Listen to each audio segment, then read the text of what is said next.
Good evening, everybody. Welcome to this webinar this evening, Winning the Renovation Game with myself and Mr. Mark Trafford. Welcome on board. Thank you, everybody, for being here and being on time and jumping in. Much appreciated. Mark has been a good friend of mine for many years, and he's been in the industry for, more years than you could shake a stick at, to be fair. I think it's possible that he's one of the people in this country who's maybe done nearly as many renovation projects as I have. So I'm really stoked to have him on board today and to get his perspective, because he's going to talk to you tonight about renovations and adding value and making properties that are a bit shit a lot better. But he's also coming at it from a perspective of multiple property cycles, which I think is uniquely useful in this marketplace, because knowing what might happen in the next few years would be absolutely unbelievably useful to most investors. So I'm going to put him up on the screen now and get him to add to stage. And here we go. Hey, Mark, how you doing? Steve, I'm really good. How are you? Oh, fantastic. I appreciate that you've been sitting there all day just polishing that piano in the background, have you? Don't always. Nice. Hey, look, thanks so much for joining us today. I think that there's a lot of interest at the moment in renovations and adding value, and I think that people can see that this is the future in the next few years of property investment. So stoked to have you to join us and talk to everybody. We were talking offline earlier about renovations, and one of the things that I was saying was that for me, financing renovations and being the investor, the important part about renos for me at this stage, I'll chuck us up on the screen so it's a bit easier to see. Boom. Hey, the easiest part for me is that loan-to-value ratio restrictions mean that as an investor, I have to put in a fairly sizable chunk of change to actually purchase a property. So if I want to recycle that, what do they call it? BRRRRR, buy, renovate, revalue, recycle, refinance, recycle, right? Yep, you're with me. Great. If I want to do that, I really want to put in my 20 or 30 or 40% equity up front, and I want to recycle that within 6, 8, 9 months, get that money back out again, so it's all the bank's money in the property, so I can go and buy more stuff. This has become really important with not only loan-to-value ratio restrictions, but DTIs as well, because we want to be able to cash flow the living heck out of stuff and make it actually work properly so we don't get the mythical stuck. And you were mentioning that you feel and find that it's very different renovating a property to keep it as opposed to renovating a property to trade it. Yeah, look, I think it's very important for people to realize that if you're buying a property to keep it, and it'll be medium to long term for most people, or it might be a generational thing which you're going to pass on, which is fantastic. My rules around those and what I work with our clients when they're renovating are a little bit different, not hugely different, but very different from if they're buying property to sell and trade, or if they're selling their home as well, and they're trying to maximize that profit. So I have some rules around those, definitely for renting. So I think the most important thing for people is, try and if you're buying a property to rent, Steve, then you need to add value from the bank's point of view, and you need to get that money back out that's yours, which is what you said. But you also want to maximize your rent. So one of the easiest ways to maximize your rent is by creating an extra room in a house. And, people say, oh, but you need council permits. Well, actually, a lot of older houses have a big footprint, and you can cut off internally a non-structural wall and put maybe a small office or even a small bedroom, or you don't call it a bedroom because that's tenancy services don't like that. But what tenants use a property for is up to them. There's laundries, big laundries in these old houses that are cold and damp, and they can be offices. And in Auckland, they command a lot of money because people want to work from home. That's what we're used to now. Yeah, and so that's the sort of thing that you can do very quickly to add value to your rent. So you want to be maximizing that rent. I think the other thing that people don't really get is, if they're buying a property and they want to keep it, they really need to have early access to do those renovations. You want to own that property on the day the tenants are moving in. And the amount of times that people ring us on the day or ring me on the day that they own the property and say, oh, can we look at the renovation? And I'm like, how many weeks rent have you just lost, if not months? Yep. So, be prepared. If you own the house and it's going to be renovated, so it's got a bit tired, then have it all ready to go when the tenants move out. It's all money. It's all sitting there, just building up in your bank account or falling out the bottom. But in regards to, I guess, things that you can do to add real value or for rental properties, do the strip out yourself. It's really good to get in there with a hammer. Even you, Steve, I reckon you can still swing a hammer. Oh, mate, stress reduction. I think that'd be wonderful about now. Yeah. Just yell out if you need a hand anytime, honestly. Yeah, exactly. And there's some, you can paint a rental property yourself. I'm not talking about high-end rental properties. I'm talking about your stock standard 3-beddy, 1 bathroom, whatever. You can paint it yourself. It doesn't have to be perfect. Tenants aren't going to notice, and you don't need the high-quality paints. You can have medium-quality paints.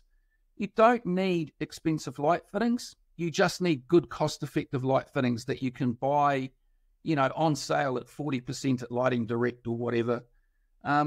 You don't need the high-end kitchens, just cost-effective kitchens. I mean, I use a couple of kitchen companies, and the one I always use for my properties that I'm keeping, or if I'm refurbishing them to keep, half the price of everyone else, and you wouldn't know the difference. Now, there is a quality difference, but the tenants don't know that. Well, that's the thing with kitchen cabinetry. The tenants just want brand new. They don't want brand new and German or brand new and flash. And you can improve a kitchen massively just by putting a nice top on some pretty average cabinets. Do you know what? I've seen so many people rip out what were really nice kitchens, and I'm like, why have you done that? That you could have saved yourself 10 grand, I could have put a beautiful new granite bench top on that, and you would have had a stunning kitchen and some new handles. So just stop and think and maybe get some advice. That's what I would say. Solution dyed nylon carpets are just fantastic for long-term rentals, hard wearing, spilled wine on them. You're not going to use that carpet if you're selling a property. You're going to use something that feels nice, but going to get longevity. And tenants don't moan about carpets. They just want new carpet. And I disagree with you there. I think that some of the solution dyed nylons are better than wool carpets these days. They're actually really high-tech and good, and they don't fade like wool does if you've got a bright home. Yeah, no, and they're durable.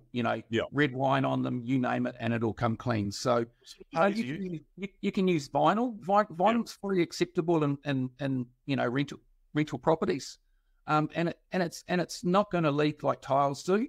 And then look, the only thing I always spend money on properties that I'm keeping to rent is I always use decent quality tapware, and I buy half decent appliances because I don't want to be buying parts or, trying to replace a tap all the time. So I don't like the money shot. Yeah. Yeah. So that's what I spend my money on. I don't do a lot of landscaping. I don't plant a lot of plants on properties that I'm keeping. Tenants don't want to know. Yep. And I don't put up a big expensive fence outside. So there's a lot of things that you can do when you rent it. If you're buying a property to rent it or you're doing a rental renovation, all of those things can reduce your budget down by 20, 30, 40%. And then you go to auction sites like Number 8 and buy product off there. You can buy brand new kitchens out of showrooms for 1/10 of the price. Agreed. There are certain places that you can just buy absolutely outstanding products. So if you're renting, have a real think about it, but don't overcapitalize on it. Yep. Now, if you're selling, Steve, that's different. And particularly in this market, and I did see a post today when you said there was 15 unconditional bidders. That's a very lucky vendor because it's not like that in Auckland at the moment. It's not like that in a lot of places at the moment. Good agents are doing their work at the moment. I've got a question for you from the crowd before you get into Renovate for the other options. Yep. A lot of people, I think, are going to probably ask this question. Early access. So, you can renovate the property before you actually own it. Absolutely. So there's a standard clause, and I don't remember what number it is anymore, but there's a standard clause that says early access to the property to perform renovations or refurbishments to the property. Now, you may need to provide some insurance, contract works insurance, which is pretty easy to buy. You can buy that from any insurance broker, or you can buy it from companies. It won't be expensive. But, I mean, I'm getting access up to 3 months, 90 days. on properties that I'm buying to hold and that I'm buying to rent. Yep. Not always possible, but absolutely it's there and it's easy to do. Yep, agreed. And it's not incredibly hard because you've got them not over a barrel, but you've got them motivated. They want to accept your offer at the time, and all you're doing is adjusting the terms slightly on a property that they don't want to hold forever, but they're happy to hold the mortgage for another 2 or 3 months, and you don't have to pay for it. Yeah, I mean, some lawyers don't like it, and that's fine. But, you just send them an insurance document and they know that the house is insured while you're working on it. Yep. Not a problem. So. Yep. Easy. All right, cool. So how's it different if you're renovating a house as a non-rental, as a holding property, for instance? To sell. Yeah, to trade, sorry, yeah. Look, you still go in and you do the demo yourself because that's the satisfying part, but don't paint it yourself unless you're a painter. Yep. Because, Joe Blobs is going to walk in and see that it's a really crappy job, and the first thing they're going to do is either walk out the door at the moment, or they're going to, they're going to try and beat you down on the price. And it's not quite the opposite to buying to hold, but it's, you need a decent kitchen. So you need to spend a little bit more on a kitchen because one of the two, husband and wife, is going to be a cook. So you need to have a decent kitchen. You need to tile the bathroom, so it needs to be attractive. You can still buy your products from Number 8. I use Trade Depot a lot for properties I'm selling. I buy my baths, my mirrors, all my accessories, my towel rail holders, my door handles, all of those things I buy from either Number 8 or I buy them from Trade Depot, and I'm paying, 50% of what you would pay anywhere else. Yeah. And I'm getting really nice quality fittings for that. You'd spend a bit of money on lighting, not your basic, $10, $12 LED. You need to have some lighting that is actually fit for purpose. And a good quality carpet. And you did say solution dyed nylon, and yes, they've come a long way. But you put solution dye down and you put a wool blend down next to it and you walk on it with no shoes. Yeah, big difference, yeah. Here's the difference. Sorry, what were you going to say? Oh, I was going to say, the way that I look at it and feel about it is the average investor who's looking to buy a rental property will look at it once, and then they'll go home and they'll do their numbers and they'll figure out the rent and the return and the yield, and they'll go, oh, I think that roof is okay, so maintenance isn't going to be too bad. Your average person who comes and buys a property that they're going to move into, they look at it 2 or 3 times, and it's the third time they come where you have your problem, because that's when they look behind the couch at the paint quality, and they look inside the cupboards, and they look at the water pressure, and they look at it and they go, where is my furniture going to fit inside this property? Can I get my shiny black piano behind my fireplace like you've got there, mate? And so that's when they're really putting the stuff in and fitting things in and really making their buying decision at that point. And that's when you've got to have, just as you say, just that slightly better level. And particularly in this market where property's not easy to sell, there's a lot of competition, there are more listings. If people have come back to a property more than 3 times, they've talked themselves out of it. It's the golden rule if you talk to real estate agents. 3rd time, if they can't make it work then and they're coming back, they're wasting your time.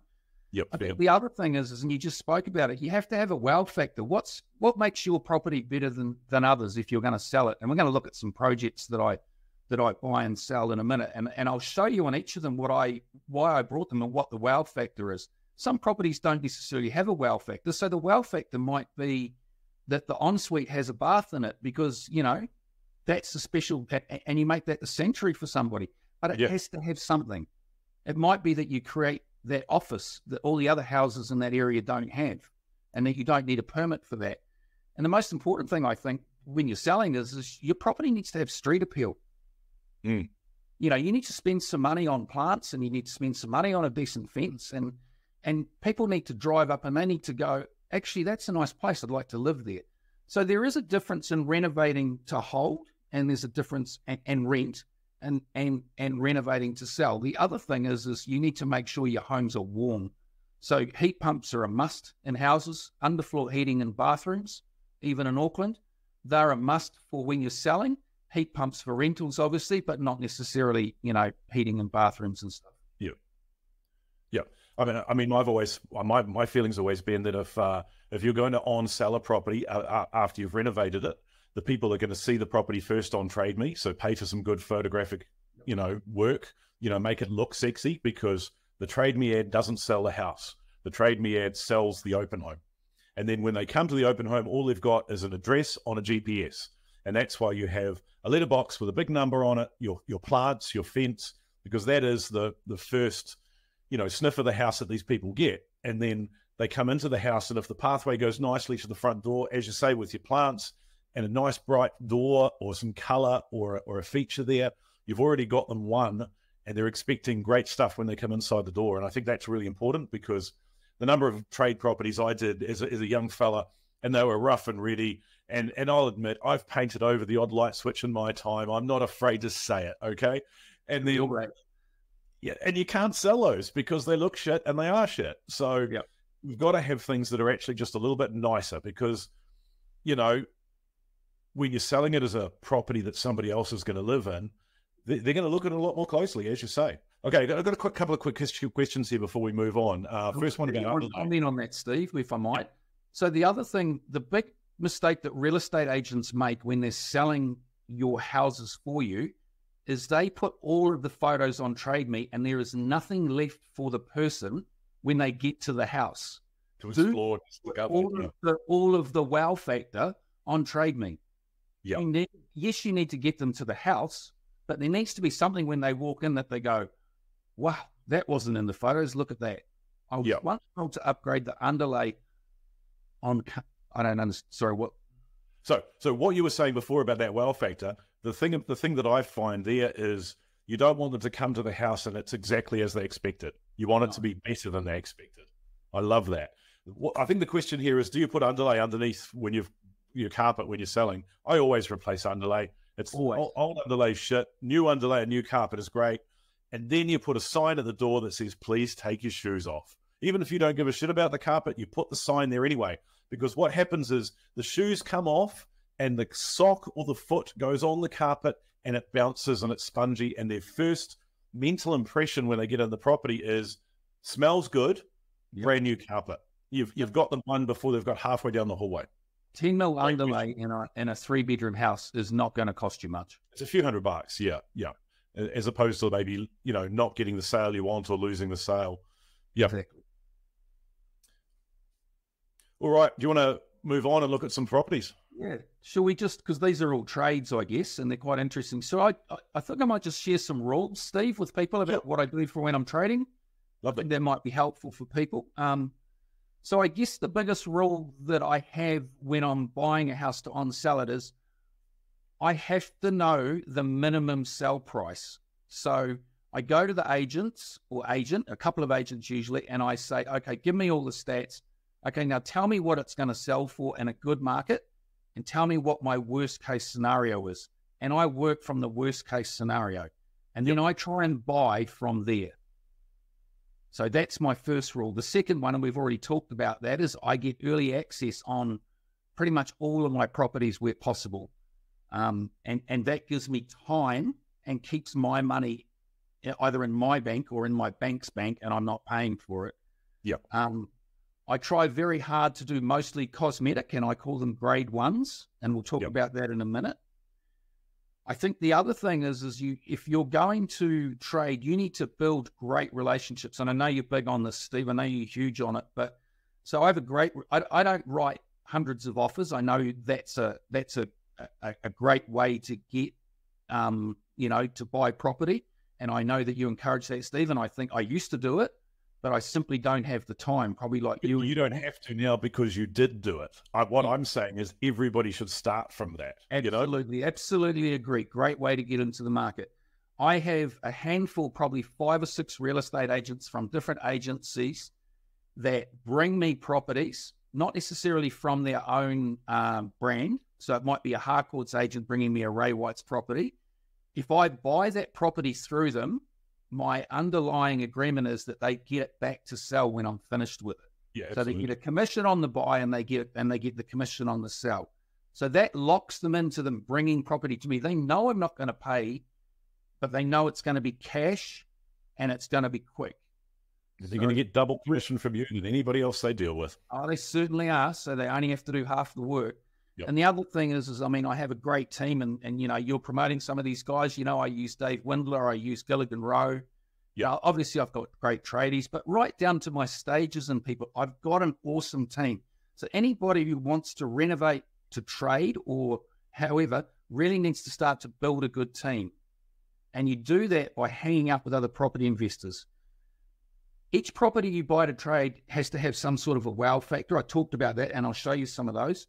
I use spreadsheets, Steve, and I'm not good at numbers, but I always go by numbers. If the numbers don't work, I don't BS myself. I just walk away.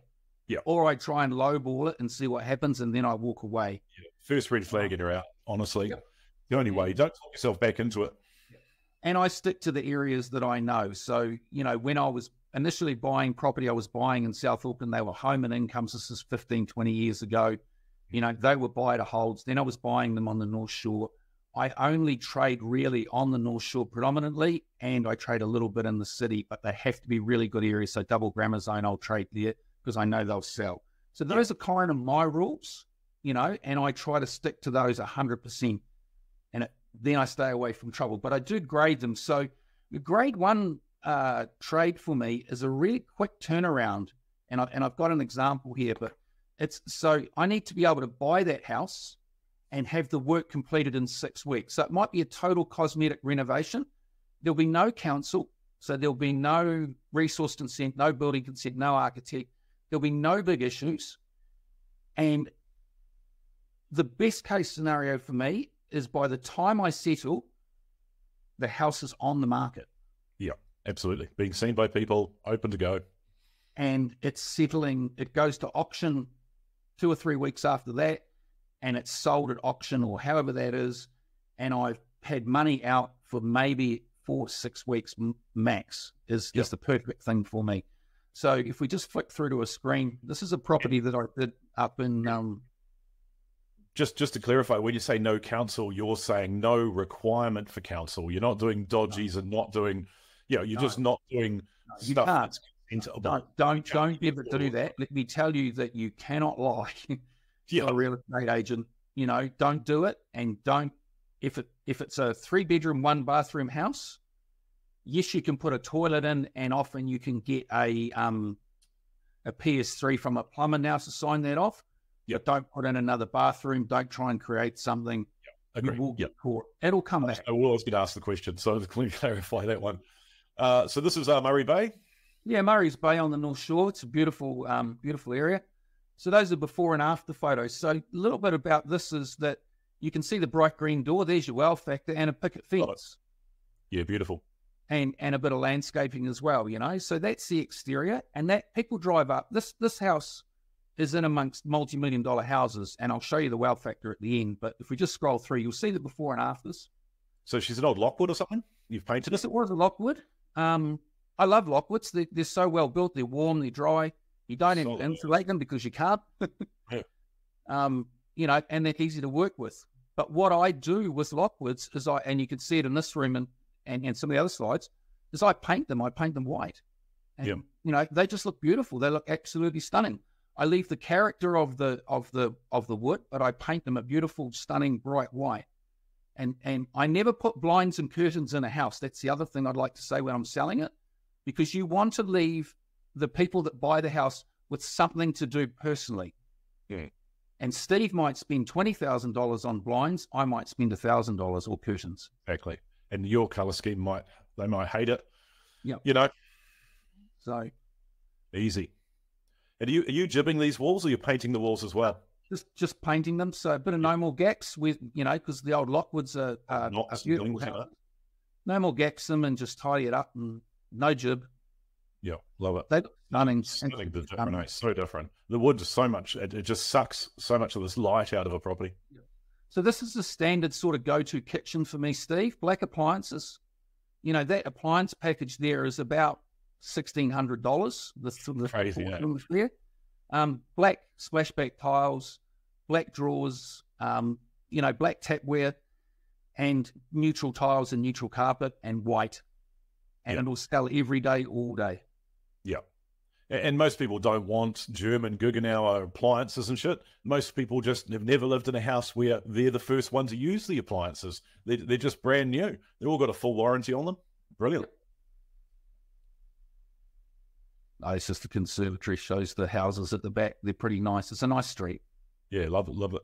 Looks great. So there's your lounge, you know, it's all just neutral, stunning property. Doesn't before and after on it. Brand new. Yep. That's the view, is it? Yeah, that's the wow factor. Yeah, isn't it? Damn. That house was a 3-bedroom, 2-bathroom. That was brought by a lady who was retiring, wanted to travel and just wanted a bolt hole in Auckland and knew the suburb really well. It went to auction, and we had 5 bidders. I'll give you some numbers if you want. Oh, I think we would. There you go. So I paid $950. I brought it at auction. I was the highest bidder. It was the maximum I was going to pay for it. I spent $130 on it, renovating it inside and out, which sounds like a lot, but it's a lot of work. So, plus my costs. So, real estate agents, staging, marketing, solicitors, insurance, holding costs, the whole thing. All of that sort of stuff. 1160. I sold it at auction for 1256. When it got to 1230, I put it on the market and it heated up for another 30 grand. And I made just shy of 100 grand in about 8 weeks. Yeah. Yeah, beautiful. Yeah. So, and what was your fallback position? What were the numbers that you were given by your real estate agent as a minimum sell price? Yeah, I mean, they told me 1.3, so, you know, probably 40K short. But pretty close. I knew that at 1250 we were 100 grand all day. So, and I knew it was just the price. Yeah. All right. Superb. All right. Well, moving along. So, what's a grade 2 project? So, a grade 2 project is something that does need council permits. Yeah. Or it might need a resource consent, or it might not have a council code of compliance.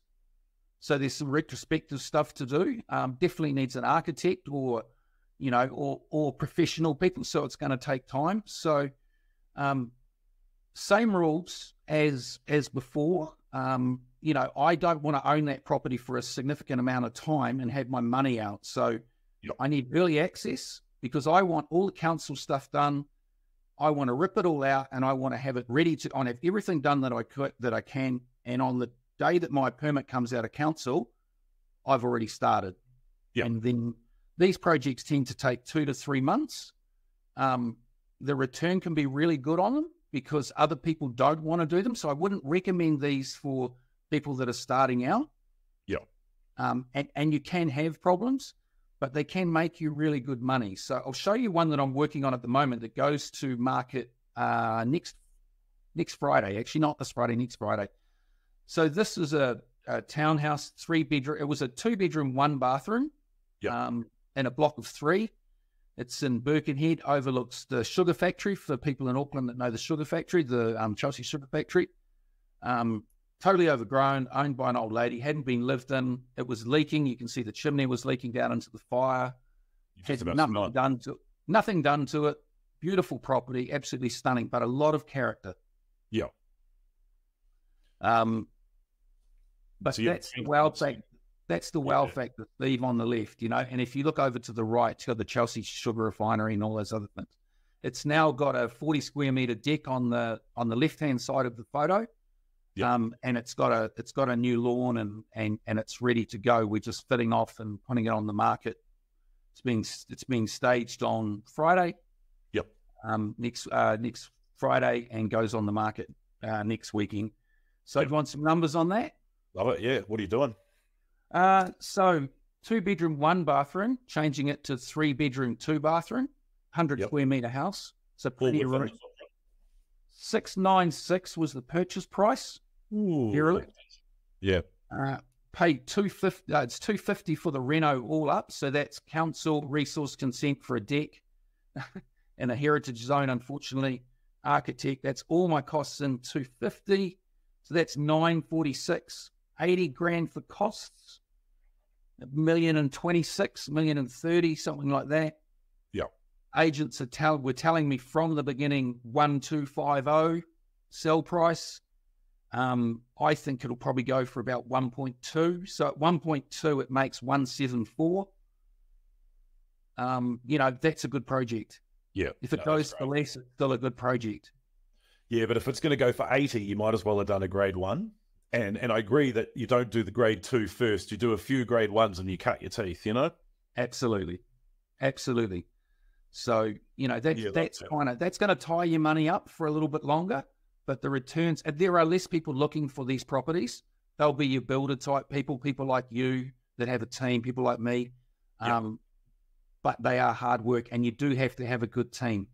Yeah, but also we consider these to be bread and butter. And if you get your numbers wrong, you're going to make 150. If you get your numbers right, you're going to make 200 grand on it. Yeah. So worst case scenario, I would think we'll make 140 if there's no one wants to buy it. It's got a lot of character inside. It's got curved walls. Had my designer come and have a look, and she was telling me how all these curved walls and houses were in them. Like I should buy it, so I just bought it. Yeah. And I was the only one at auction. Yeah, I love that. And we've got like hundreds of people online who are really attentive and asking a lot of questions. And so I'm just going to chuck in now that you're going to do a deal for 10 people at the end of tonight where you're going to possibly look at some projects for them as well. So hold up for that one at the end of the night, guys, as well. The other question I'm getting, and I know that a lot of people, I know that you and I use a bit of jargon, a lot of people don't understand this, is a lot of people are still spinning their wheels on this early access thing. So I'll explain it how I explain it, and then you tell me whether I'm right or whether I'm getting this on. But like early access is one of the things that you can ask for when you're negotiating a contract.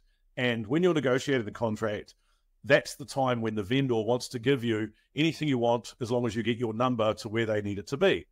So sometimes all you have to do is ask and they will say yes. Sometimes you actually do have to talk them into it. But in essence, what it means is that there's 2 dates, and these 2 dates are normally completely the same date, which is settlement, as in paying the money, and access. Now, normally that date is the same date. And what Mark and I are talking about is that settlement can be here and access can be right now, as in today. So that in the 3 weeks leading up to settlement, particularly with a house like this, which is derelict, there's nobody there, there's no tenants, it's rough, it can't be lived in.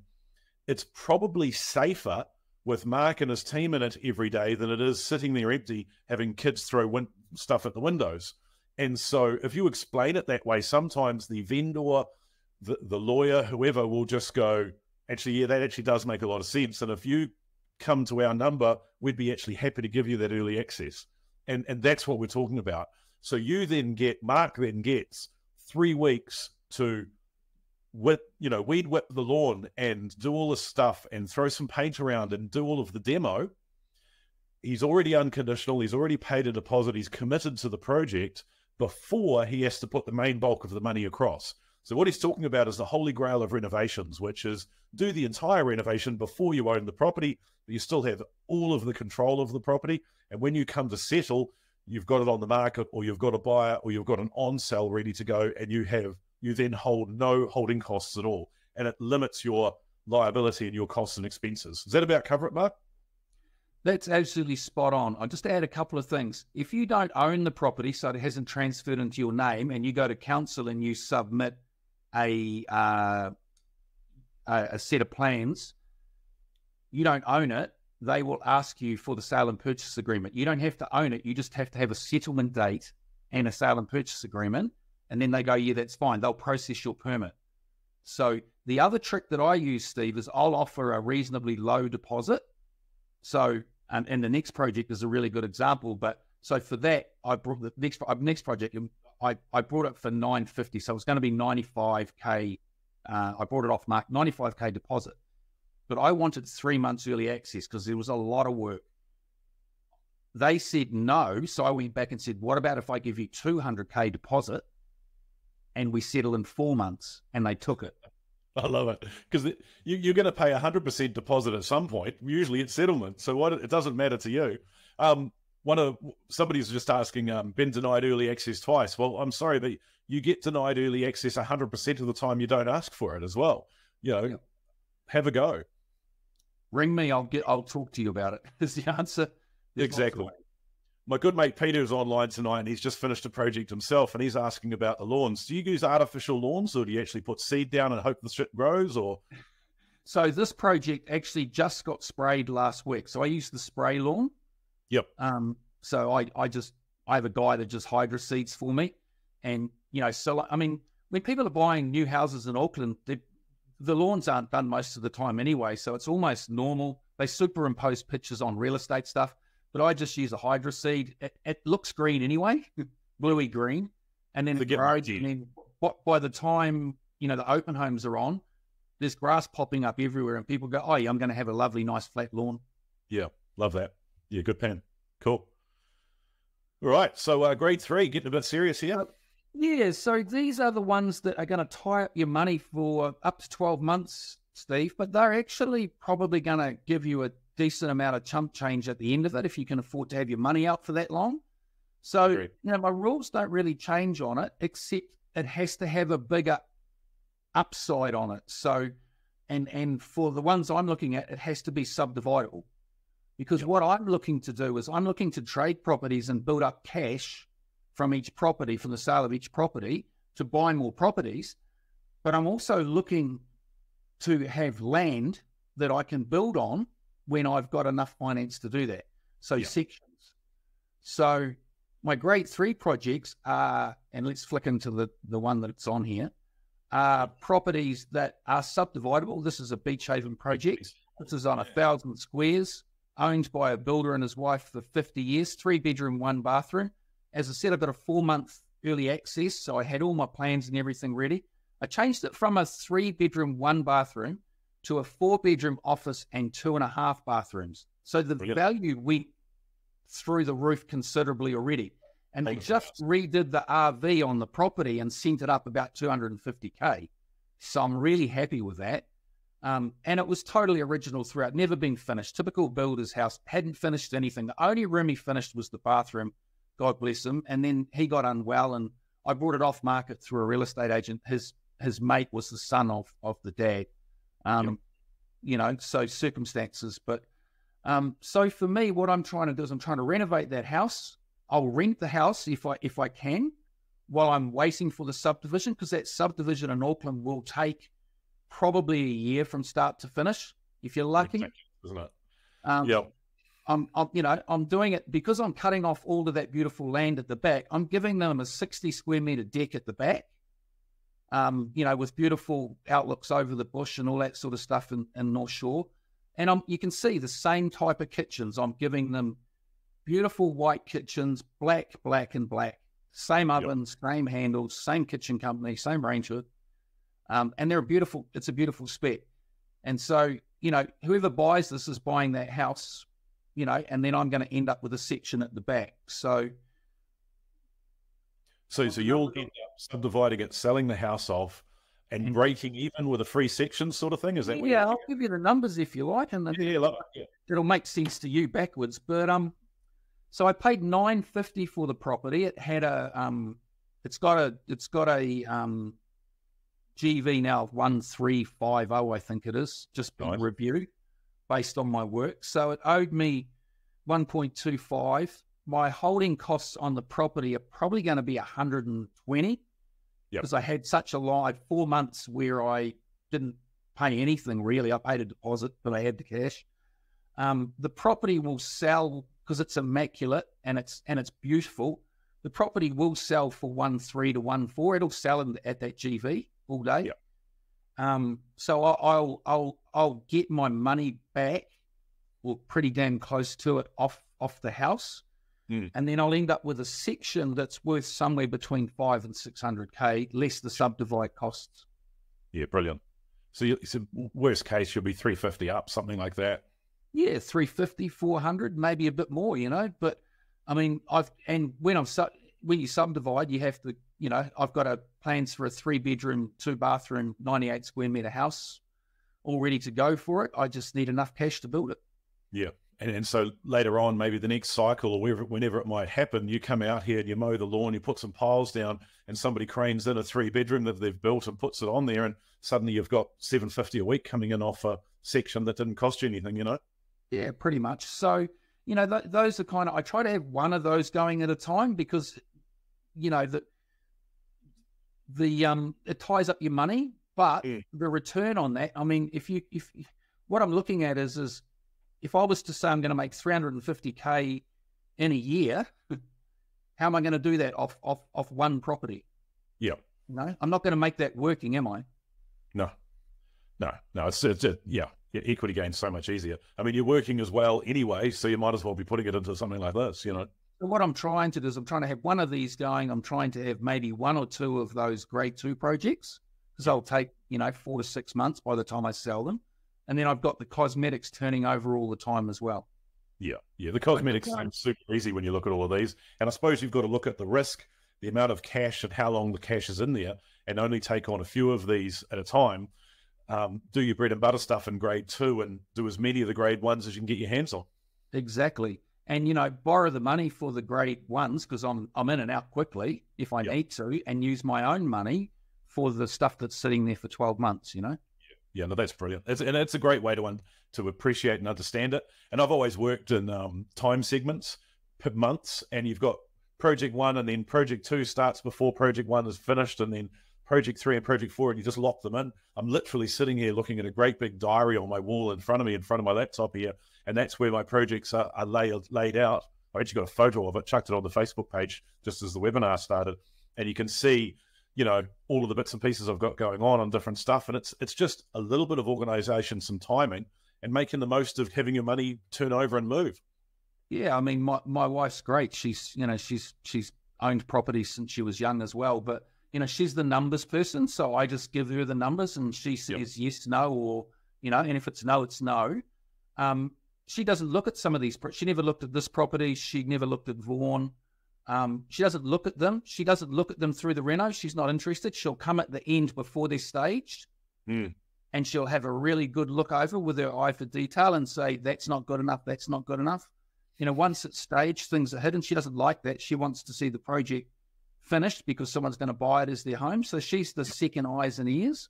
Yeah, love that. But she's the numbers, Steve. You have to have someone who does the numbers. Yep, agreed.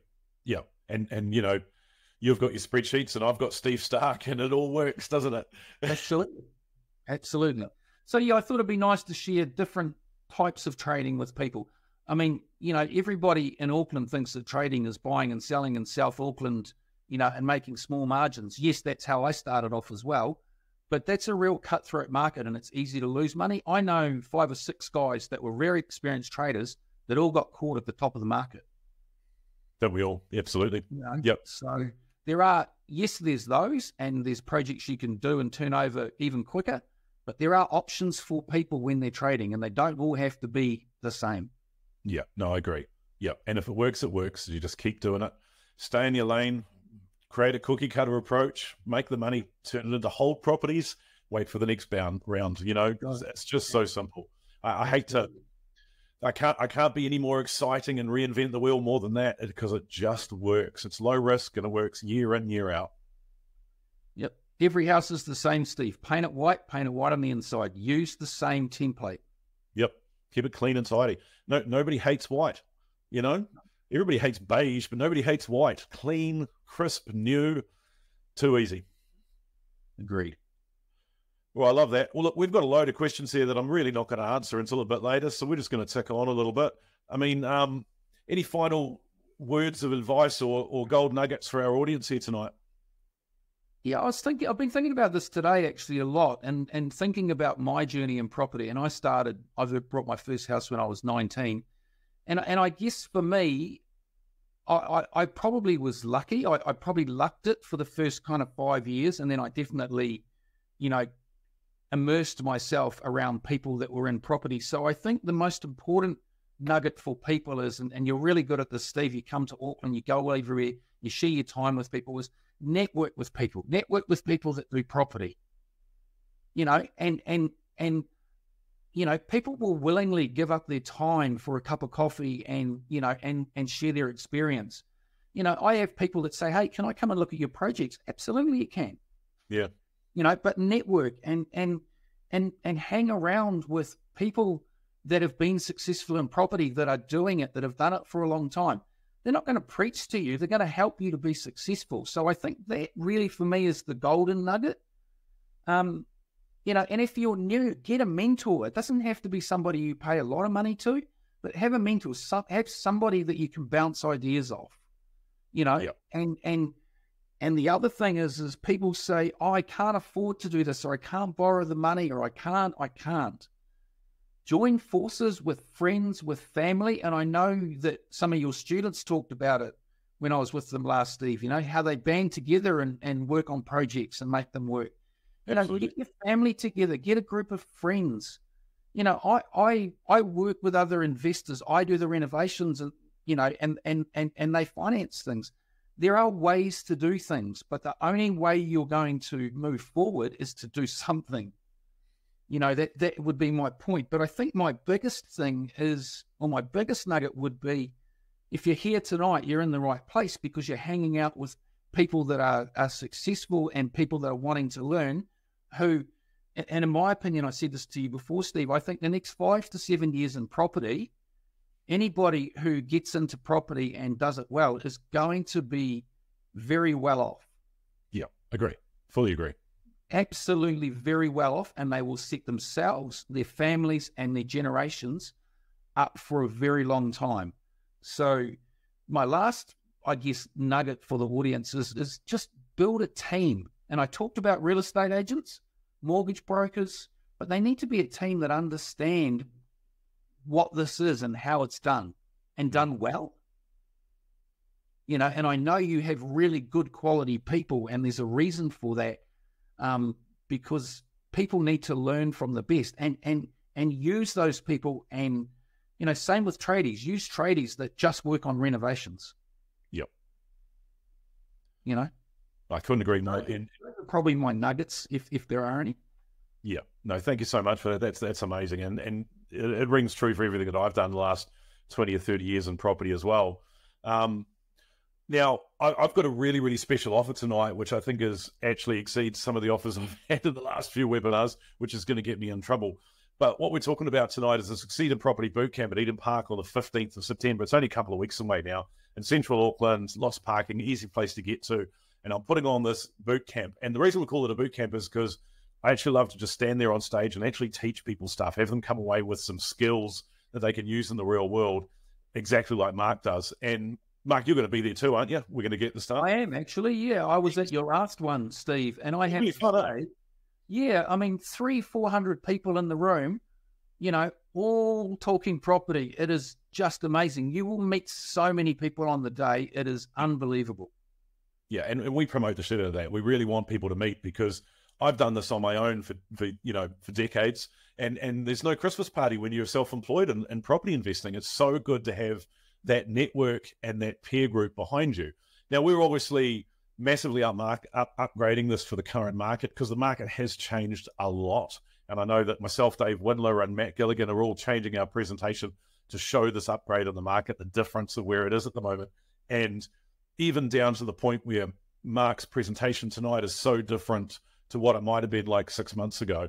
We're going to cover exactly how anybody can come in and make a decent win in this market. We're talking about short-term, medium-term, long-term.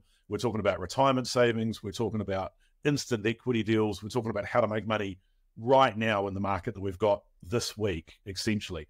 We're also got an investor panel, so you'll be able to talk to some of my current clients about what they're doing and how they're doing it. But as Mark said, the networking is the people on the table around you. And this is why we don't have rows of seats. We have tables of 10. So you're literally sitting with other people. The other thing we do is we obviously bring in our experts. We're obviously not experts in photography, because those photos are pretty terrible. But you've probably already heard from Dave Windler, and Mark and I both use him. You've obviously probably heard in the webinar that we did last week with Matt Gilligan, and Mark and I both use him. And we both use people we've used for decades, because we get the right team, and we've covered this already. The other thing we do, to really help people network is we put lunch on. We buy you lunch, and so you're still in the room and you're eating with the same people around the table, or you can go and chat to other people as well. Now, we obviously wanted to put something grunty in for a webinar special offer, and I'm about to disclose what it is. And it's in 2 parts, and I think they're both pretty bloody good, if I don't say so myself. So I'll throw out my deal here. We're going to do a bonus ticket deal for tonight only. Now, this is for the next 25 tickets sold, or any tickets sold in the next 24 hours. Now, what this means is if you buy yourself a ticket, we'll give you 2 tickets to come.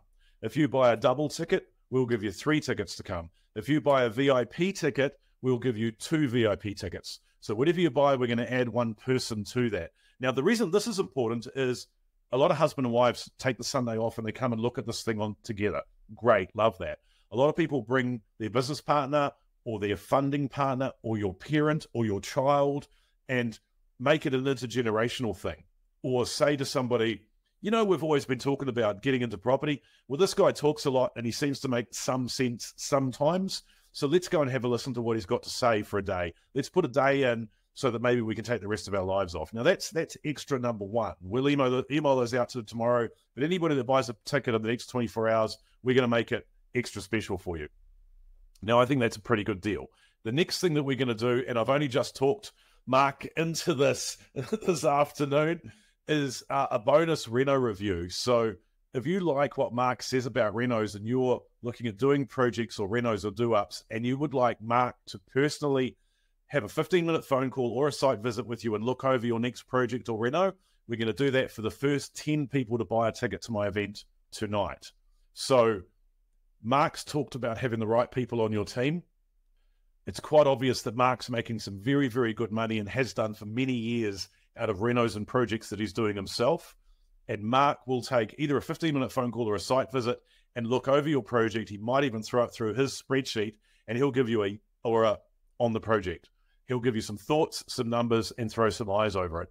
I think that's worth actually a hell of a lot of money, and I think that's a really valuable offer. So we will do a discounted ticket plus add a ticket, plus for the first 10 people, they will get this deal. Big note in there that it is Auckland only. Mark lives in the 09. He's Auckland-based, and that's where his experience is predominantly. So it'll be an Auckland offer only for that one. Now, if you want to grab your tickets, go to stevegoodey.com/Auckland up on the screen now. We will give you 25% off ticket price for the first 10 tickets sold using the code webinar. Super, super easy. Then you just come to the event, you learn heaps of stuff, you take it out into the marketplace, and you become Mark and make lots of great money. It's not that hard. Now, I'm going to attempt to see if there's any real questions in here. Let's have a go. The other thing I was going to say tonight too is if you've had great value out of these webinars and you would like to review the information again, go to the Steve Goodey Property Coach YouTube channel and subscribe. There's about, I don't know, there's under 100 people on there at the moment, but there's actually a wealth of information. We'll use that as storage for all of these webinars. So if there's anything you want to go back over, either the David Windler or the Matt Gilligan webinar or anything, there's a heap of information there. All right, let's have a look through some of these questions and see if there's anything we want to do.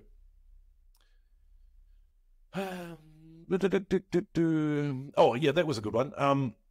Do you pay tradies an hourly rate or a fixed price, Mark? Fixed. Fixed. So you're going to... And I get 2 quotes, even though my guys have worked for me, some of them for 15 years. So keep everybody honest all the time. Just really quickly, you should get amazing prices from tradies at the moment. There is not enough work. Fully agree. I was talking to my builder, Aaron, down here in Wellington last night while we were scoffing down some chicken wings. Don't judge me. And he was saying that, look, he's got guys chasing him that they just don't have enough work. So, question here, what about renovation walk during early access and insurance? Most people will allow you to do at least non-load bearing, non-permitted or consented renovation work, if not full renovation work. Do you find that as well? Yeah, I mean, I don't have any problems. Most of the houses I'm buying haven't been lived in or they're deceased estates. I just provide the insurance certificate and I find that nobody ever comes to site. No. And the thing with insurance too is you can only insure one risk one time. So we're not talking about insuring the house. we're talking about insuring you or your tradespeople from doing the house any damage, which is an extra side piece of insurance for that particular risk, right? Yes, exactly. Yeah, lovely. Okay, answered that one. What else have we got here? Where do you get your appliances from? Cool question. Yep. I have a commercial account with Harvey Norman. Yep. I'm not afraid to buy appliances from Trade Depot, but I make sure that they are a known brand. I don't buy unknown brands. Yeah, fair. I do have a commercial account with Harvey Norman. Yeah, I've definitely had unknown brands that have fallen apart before I've managed to install them. Do you buy in bulk at all? No, I don't need to with the pricing I get, to be honest with you. But yeah, I don't need to stock it. Yeah, I find that when I bulk buy stuff, I only bulk buy consumables. So I'm talking paint and carpet. If you find a good carpet, you buy the whole roll, get your carpet supplier to store it for you, and then you just carpet the place from your roll. But, you know, usually the margin in carpet isn't as much as the discount you get if your carpet layer needs the work. So it's the labor cost that usually is the heavy part there. With paint, you could definitely get some great discounts buying a pallet of paint. Absolutely. Excellent. You reckon subdivision costs in Auckland around 150 grand? Anything? No, not that much. That Odin project, I think, it depends on a couple of things, but I think that one will sit at about 100. Yeah. So yeah. Excellent. All right. I'm seeing a lot of the ticket sales come through. I'm just watching it sitting here as well. And the other thing I'll mention too is that over the next couple of hours, hopefully by tomorrow morning, there will be some grades of tickets that are unavailable, because we're getting to a point where we're starting to sell out of some. So if you're getting FOMO and stuff, then it's a great time to grab a ticket. For instance, the VIP tickets, which are right up the front with some extra food and bits and pieces on the tables, they tend to go first because we run out of those real quick. So if you want to have your choice and selection of what ticket type you want, great idea to grab this deal tonight, which I think, as I said, is one of the best ones we've been able to do. What's the time frame realistically on subdivision in Auckland at the moment? Have you found it quicker because there's less people doing it? No, because council have alleviated, got rid of their excess staff right in the background. Look, I would say 12 months. You need to allow a good 12 months. Yeah, and that's from initial survey, draftsman drawing, plans, council, right through. Yes, I want to subdivide to here's your resource consent and whatever to, Nice. Any particular tips for buying properties through a tender process? Put your offer in and wait and see. I don't really buy from tenders. I don't buy. Interesting, isn't it? I just put your offer in based on your numbers, and if you buy it, you buy it. Yeah, it's tough. The thing about tenders is you can put in whatever clauses you want. So you can put in your early access. Yep. Yeah, brilliant. A lot of repeat questions here. A lot of people asking about recordings of tonight's presentation. As I said, YouTube channel, subscribe. It'll pop up there probably tomorrow morning. The previous webinars are all sitting there already, so help yourself if you want to have a gander at those. That's a good little question, actually. How do you decide what to keep and rent and what to sell? Is there a clear difference? I suppose that's at its inception, really, isn't it? Yeah, look, that I'm searching for two different things. So when I'm looking for something to keep, I'm looking for yield. It's going to be it's not going to be a single dwelling. Usually it's going to be a home and income. It's going to have at least two incomes on it, or the potential to have two. If I'm looking for a trade, I'm looking for something with the wow factor that I can make good money on. Yeah, those are the two, really. Every now and then you'll get something so cheap. I got offered one in Henderson out west the other day that was so cheap that I wanted to buy it, but I didn't have time to get my act together, so I literally just on-sold it to somebody for 10 grand. And they're going to keep it, and it's subdividable at some stage, but I don't do West Auckland either. Yeah, fair. I personally find that the more trade properties I physically go out and look for, which is heaps, like hundreds, the more hold properties I find, because you're just trawling through the market, you're seeing everything. Jason doesn't have a question, he has a statement, and obviously he's absolutely correct. Thank you for that. Had to throw that one up there. A good place to network in Auckland next month. I'm sure he's already in the draw for a couple of free tickets. Yeah, maybe. If you do want to go in that draw, no, I couldn't sneakily say that, you know, having a quick look at my Facebook page would be a good place to start, you know. We already mentioned this, didn't we? A great mortgage broker and accountant. Well, I think we pretty much both use the same people for decades ago, don't we? Yeah, we do. I mean, you won't go past Gilligan Road, you know, for expertise and having an in-house lawyer. And, you know, I own a networking business as well, Steve, so I don't recommend people lightly. You know, you cannot go past their experience, Matt personally, but their whole team, their in-house lawyer. And as far as Dave Windler goes, I mean, you know, you want money for a boarding house, you want money for this, you want money for that. If it's possible, he'll do the deal. Yeah. Well, he specializes in investors, and so does Matt, really. And specialization, you know, and they all invest themselves. They know the problems you're going to have before you have them. Yep. Yeah, love that. Agreed. Excellent. Well, look, I've probably held you up enough, and everybody's got the details up on screen. And so, as a last mention there, what we're talking about tonight is whatever ticket type you purchase, we're going to give you one free extra ticket for the first 10 sold. And you're offering to review a couple of renos for people as well, which I think is an outstanding offer. So look, I'm going to bid you adieu, and thank you so much for tonight. This has actually been really, really useful stuff, and the amount of interest and the amount of people still online and the amount of questions has been phenomenal. Thank you so much for that. I might even drag you back in a couple of weeks after this event and do an Ask Me Anything sort of situation. But in the meantime, if people want to speak to you, probably the best way to do it is honestly to grab a ticket to my event, come along. You're a pretty hard man to miss. So, you know, I'm sure you'd be happy to have a chat to a few people when you're there on the day. And I'm sure you'll be, you know, handing out a few cards and networking like mad yourself, as should anybody else. Absolutely. Go to our website, Steve, renovations.co.nz. Renovations.co.nz. Yep. That's easy to find. Everyone can remember that.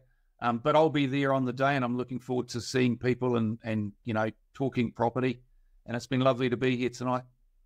Yeah, no, thank you so much. And I really appreciate, you know, you've put some effort in with the photos and the numbers and trying to explain it really clearly. And, you know, it's some time and effort away from a night for you and me. You know, we're lovely people like that.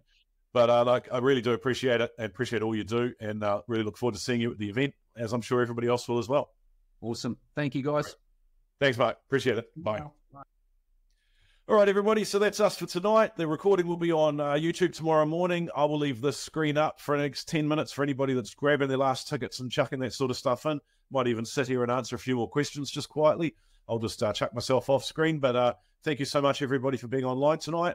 This has been great. Great questions, great feedback. And yikes, everybody's grabbing their tickets all of a sudden right at the bitter end. So love that as well. And see you on the 15th, or see you next Wednesday for the next webinar in this series. All right. Have a great night, everybody. Thanks so much. Bye.